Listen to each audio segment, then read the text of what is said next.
ብቻሽን የሚያናድድሽ ነገር ምንድነው? በቃ ራስሽን ተቆጣጠሪ። ነገሩን ለማለት ዘሞክሪ። የነበሩትን መድኃኒቶችም ጠቅላላ አውጥታጥላቸዋለች። ሰሞኑን መድኃኒት አልቆ ስለነበር ነው የተቋረጠው። አሁን ግን መድኃኒቱ መጥቷል። የእንቅልፍ መድኃኒት ወስዳለህ እንዴ? የእንቅልፍ መድኃኒት? አሁን የመጣሁት ዛሬ ማታ እንድታደርጊ ልነግርሽ ነው። በዚህ አድራሻ ሄደህ የደም ምርመራ እንድታደርግና ደምህን እንድታሰራው ፈልጋለሁ። ምንድን ነው የምትዘባርቂው? ቤቲ እባክሽ ከዚህ ሂጂ። አገሩን ሙሉ ነው የምበጠብጠው። አላደርገውም። ታደርጊዋለሽ። ሚስት መሆኔን አትርሳ እንጂ። ምንድን ነው የማይሆን? ልዩ ናት። ሳቢ ሳቢ፣ ልጅቷን ተዋት። እሺ እውነቱን እነግራቸዋለሁ። ዲና ሳቤላን እያስፈራራቻት ትገኛለች። እውነቱን ካልተናገርሽ ጸጉርሽን እቆራርጥልሻለሁ፣ ከጸጉርሽም አልፌ ምላስሽን ሳይቀር ከምቆራርጥሽ እውነቱን ተናገሪ፣ እውነት ያንን ደብዳቤ የጻፍሽው አንቺ ነሽ ወይ በማለት እያፋጠጠቻት ትገኛለች። ለምንድን ነው የጻፍሽው ብላ እየጠየቀቻት ነው። ወይስ ሌላ ሰው ነው የጻፈው? እንዴት ነው ልጽፊ የቻልሽው? ይህንን ካልነገርሽኝ አልለቅሽም ትላታለች። ሳቤላም እኔ ራሴ ነኝ የጻፍኩት፣ እሺ እውነቱን እነግርሻለሁ ብላ ትላታለች። እሺ እውነቱን ንገሪኝ፣ ቶሎ ብለሽ እውነቱን ካልተናገርሽ ምላስሽን ከምቆራርጥሽ ብትናገሪ ይሻላል እያለቻት ትገኛለች። ሳቤላም አዎ እኔ ነኝ የጻፍኩት፣ አባዬ እንዲድንልኝ ስለፈለግኩና አባቴ ስለናፈቀኝ ነው ብላ ስትላትም በፍጹም እንደዛ አይደለም፣ እውነቱን ንገሪኝ ብዬሻለሁ ሳልቆራርጥሽ ብላ እንግዲህ እንዳያችሁት መቀስ አፍንጫዋ ላይ እያስነካቻት ፀጉሯን ሁሉ እስከ መጎተት እየደረሰች ነበረ። ባርኮንም ታያት ባክሽን፣ አሁንስ አበዛሽው፣ ይበቃሻል እያላት ነበረ። ሆኖም አሁንም እውነቱን ተናገሪ ስትላት እናቴ ስለናፈቀችኝ እናቴን እፈልጋታለሁ፣ ለዛ ነው የጻፍኩለት፣ ቶሎ አባቴ ድኖ እናቴን እንዲያገናኘኝ ብላ ትላለች። እሷም እንግዲህ ይሄም አይደለም እውነቱን ተናገር እያለቻት አሁንም እያፋጠጠቻት ትገኛለች። ትምህርት ቤትም ባርኮን በሄደ ሰዓት ሳቤላ ጥሩ ሁኔታ ላይ እንዳልሆነችና አባትየው እንዲመጣ ብለው ትምህርት ቤት እንደጠየቁትም ዲና እየነገራት ነበረ። ካወዲ ልጅቷን ምንም እንዳታረጊያት፣ ልጅቷ ከልጆች ጋር እየዋለችም አይደለችም እና ስለዚህ ካወዲህ ሕፃኗን ምንም እንዳታደርጊያት፣ አሁን ጥሩ ሁኔታ ላይ አይደለችም። ትምህርት ቤትም አባቷ እንዲመጣ ነግረው ነበር። አባትየው እዚህ የለም ከሀገር ውጭ ነው በማለት ነግሬያቸው ነው እንጂ ይላታል። እኔ ስለሱ አያገባኝም ብላ ትላለች። ስለዚህ ጤንነቷ ጥሩ ሁኔታ ላይ ስላልሆነ ምንም ያረገችሽ ነገር የለም፣ ካወዴ ምንም እንዳታደርጊያት እያላት ይገኛል ባርኮን። ሆኖም እሷ ግን ያ ደብዳቤ በፍጹም ንጹህ ሳቤላ የጻፈችው አይደለችም። ስለዚህ እኔ ሁሉንም ነገር በራሴ ስለምደርስበት ስለሷ ጤንነት የሚያስጨንቀኝ ይመስልሃል ወይ ብላ ትለዋለች። ዛሬ ደግሞ እንዴት እያደረገሽ ነው ብሎም ቢላትም እንዴትም አደረገኝ፣ ዛሬ ሁሉንም ነገር እደርሳለሁ፣ አንተ በራስ ሂድ፣ እኔ ወደኋላ አልልም በማለትም እንግዲህ ሳቤላን ይሄን ያህል እያስፈራራቻት በነበረችበት ዶክተሯም ውስጥ ነበረች። ዶክተሯም ያለውን ነገር እየሰማቻቸውም ትገኛለች። እንግዲህ አሁን ላይ ሳቤላ መጀመሪያ ዶክተሯ በነበረችበት ሰዓት ሳቤላ ከዚህ ክፍል ውጭልኝ፣ ከአንቺ ጋር ካዩኝ ይገሉኛል እያለቻት ነበረ በሩ የተንኳኳው። ስለዚህ ዶክተሯ ደግሞ የምትሄድበት ስለሌለ ወደ ውስጥ ገብታ ነበረ። ወደ ውስጥም በገባይ ሰዓት እንግዲህ እነሱ ስላላዩ እችን አንድ ፍርዬ ልጅ እያሰቃዩት ይገኛሉ። ሆኖም ባርኮን አሁን ላይ እንድትተዋትም እያለ ይገኛል። እሷ ግን ልትተዋቸው በፍጹም አልቻለችም ማለት ነው። ይሄን ንብረት የግሌ እስካደርግና ሁሉንም ነገር እስክጨርሰው ድረስ በፍጹም ልተው አልችልም እያለች ከባርኮን ጋራ እየተፋጠጡ ነው። ባርኮንም ምን እየሆንሽ ነው? ሁሉንም በትዕግስት ነው እንጂ ማድረግ ያለብሽ። እንደዚህማ ከሆነ ነገሮችን ሁሉ ታበላሽብናለሽ። ለምንድን ነው ትዕግስት የማይኖርሽ? እያላት ይገኛል። እንግዲህ ዶክተሯም ምን እያደረጋችሁ ነው ያላችሁት ብላ ከውስጥ ስትወጣ እጅግ ደንግጠው ነበረ። ጭራሽ እዚህ ተደብቀሽ ምንድን ነው የምትሰሪው?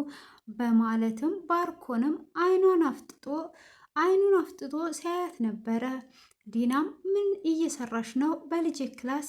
ይሄ ሁሉ ነገር እዚህ ቁጭ ብለሽ የምታደርጊው ምንድን ነው ስትላት፣ እንዴ ሰው ነኝ እኮ ይሰማኛል፣ አልችልም።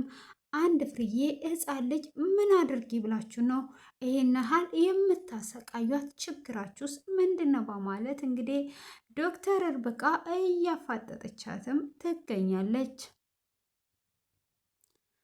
እሷም ምንም አያገባሽም፣ በማያገባሽ ጥልቅ አትበይ፣ እንደ እርጎ ዝንብ በሚያገባሽ እንጂ ስራሽን ስር የተባልሽው እዚህ ምን ልትሰሪ ነው የመጣሽው?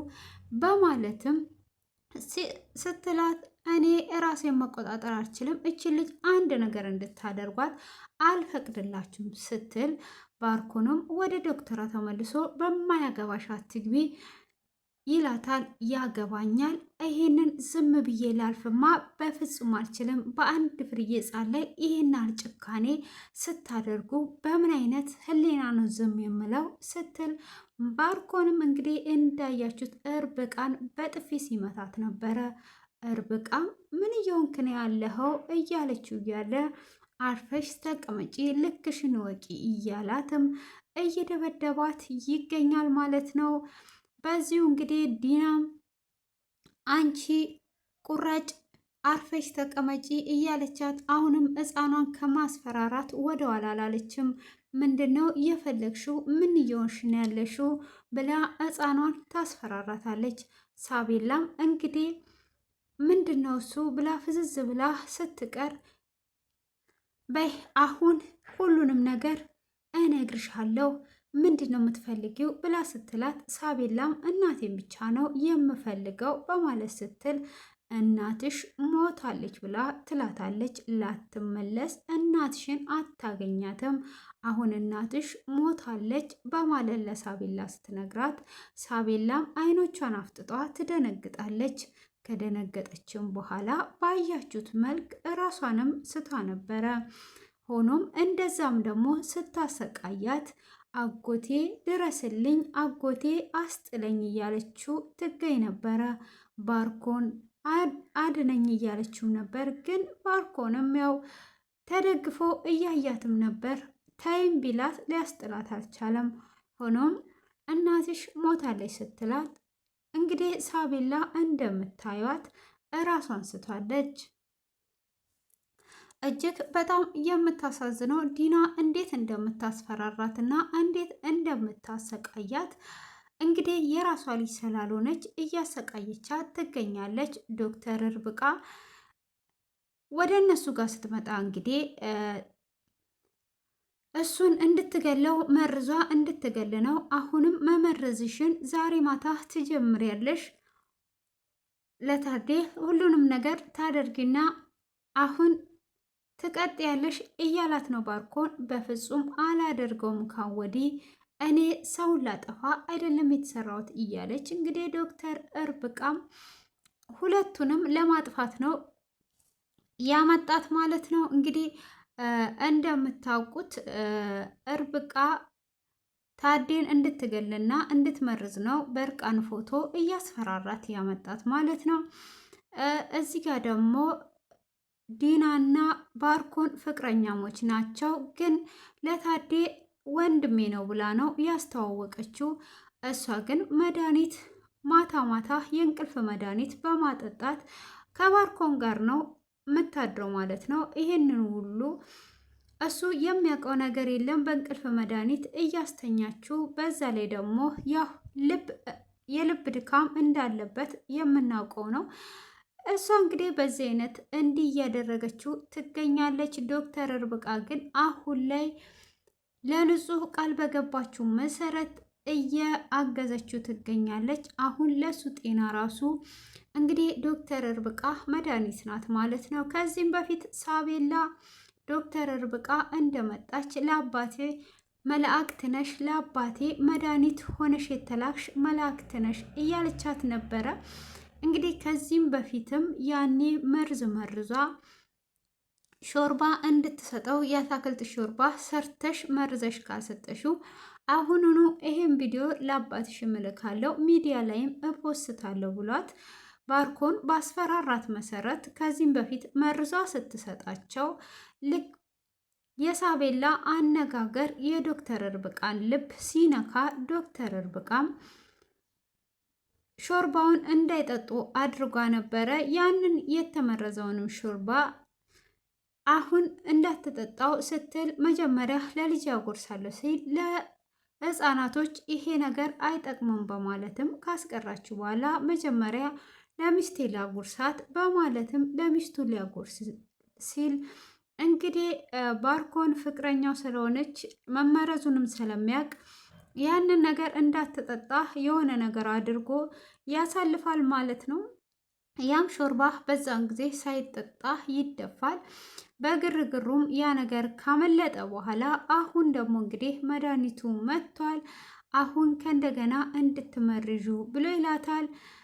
ያንን ሁሉንም ነገር እንግዲህ እሱ በማያውቀው በሌላ መድኃኒት እያደረገች ነፍሱን እየታደገችለት ትገኛለች። አሁንም ደግሞ ሌላ ሐኪም ቤት ሄዶ እንዲታይ እሱ በማያውቀው ለዲናም ሳትነግራት ማንንም ሳታደርግ ብቻህን ሄደ ቼክ ተደረግ እያለችው ትገኛለች። እንግዲህ ዶክተር ርብቃ አሁን ላይ በጣም መልካምን ስራ እየሰራች ነው። ሆኖም ሳቤላ እንዳለችውም ለአባቷ መላእክት ሆኗ እንደገባች ነው። እንግዲህ ሳቤላ ደግሞ በዚህ አይነት ሁኔታ ላይ ትገኛለች። አሁን ላይ እራሷን በሳተችበት ነው የምትገኘው ማለት ነው። እውነት የሳቤላ እናት እንደዚህ እንደሚሉ ሞታለች ወይስ በሕይወት አለች የሚለውንም እንግዲህ ቀጣይ ላይ የምናየው ይሆናል ማለት ነው። እንግዲህ ታዴም ይሄንን የማያውቅ ሕክምናውንም ሄጄ እታከማለሁ ምንም አታስቢ ብሎ ከዶክተር ርብቃ ጋራ ከተስማማም በኋላ እንግዲህ ያንን ነገር ለማድረግ ቃል ከገባላትም በኋላ ሄዶም ነበረ። ሕክምናውን አድርጎ ይምጣ ወደ ቤት እየተመለሰ የኔ ሳቤላ የኔ ቆንጆ እያለ ነበረ። ከሳቤላ ጋም ጥሩ ጊዜ ማሳለፍ አለብህ፣ የእግር ጉዞ ማድረግ አለብህ ምናምን ብላው ነበረ ዶክተሯ። እንግዲህ ሳቤላን ይዞ ወጣ ሊል ፈልጎ ይሁን እንዴት እንደሆነም ባናቅም ወደ ክፍል እየመጣ ሳቤላን እየተጣራ ሲገባ ሳቤላ ራሷን ስቷ ዶክተር ርብቃም እዛ ቆማለች። በጥፊ እንደተመታች ነው ያለችው። እንግዲህ ዲናም እዛ ነበረች፣ ባርኮንም እዛ ነበረ። ምን አይነት ውሸት ፈጥረው ያሳምኑት ይሆን? እንግዲህ በቀጣይ ክፍል ነው የምናየውና እሱ ሲገባ ቶሎ ብላ ዲና መቀሱን ወደ ሆዷ ውስጥ ከታለች ማለት ነው። እንግዲህ እዛ ጋር ሶስቱም ባሉበት ሳቤላ አልጋ ላይ ራሷን ስታ ወድቋለች። እንዴት እንደሚያደርጉ እንግዲህ በቀጣይ ክፍል በጉጉት የምንጠብቅ ይሆናል። እሱም እጅግ ደንግጦ ሶስቱንም እያያቸው ክፍሉ በዚህ ተጠናቋል ማለት ነው። ውድ የተከበራችሁና የተወደዳችሁ ቤተሰቦቼ ሰላማችሁ ባላችሁበት ዓለም ዳርቻ ይብዛላችሁ እያልኩኝ በቀጣይ ክፍል እስክንገናኝ ድረስ ሁላችሁም በያላችሁበት ዓለም ዳርቻ ቸር ሰንብቱ። በቀጣይ እንገናኛለን። ባይ ባይ።